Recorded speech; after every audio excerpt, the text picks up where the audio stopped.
get at his spirituality first and foremost through his prayer life.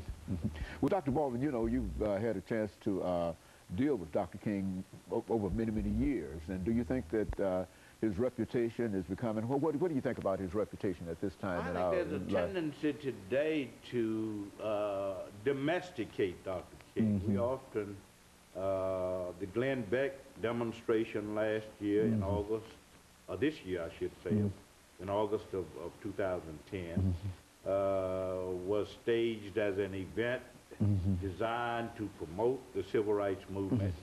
I think what we see today is a disturbing pattern in the sense that people are distorting that legacy. They're using that legacy to support particular kinds of agendas. And Dr. King was not about right-wing agendas.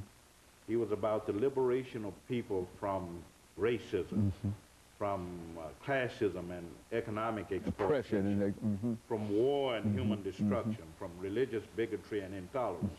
Dr. King was about liberating and empowering people, not about disempowering and disenabling people. And I think we have to keep that in mind as we celebrate.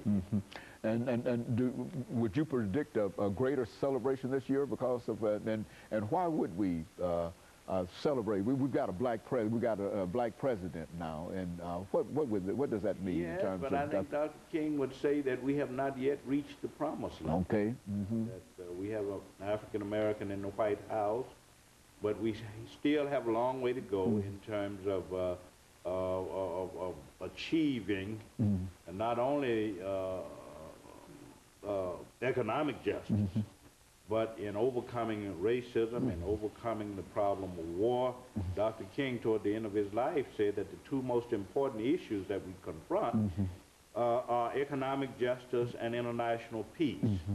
So we got to deal with the economic injustice in our society, the classism in our society, and we got to deal with the war and the human destruction.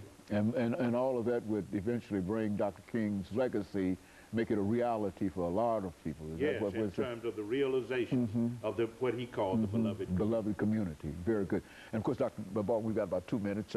You've got another book here, Never to Leave Us Alone, the prayer life. Well, what about The Voice of Conscience? The Voice of Conscience is a book that looks at images of the church in Dr. King's thought. And it too is about Dr. King's spirituality.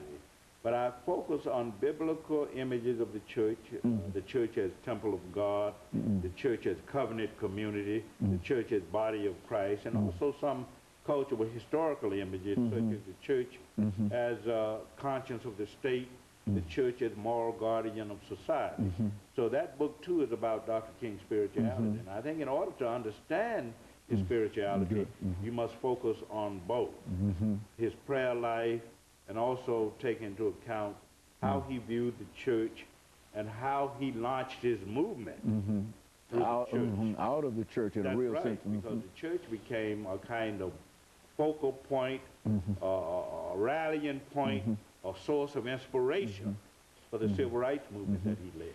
And you know, it's hard to argue against the church if you're talking about equality, you see, and so that's it would be that would be the forum. That's right. That you would think about all men being created equal and et cetera. And so it makes a lot of sense to think in terms of him being a spiritual leader and at the same time dependent upon the church and building around. Yes, because the church was the custodian of his spirituality.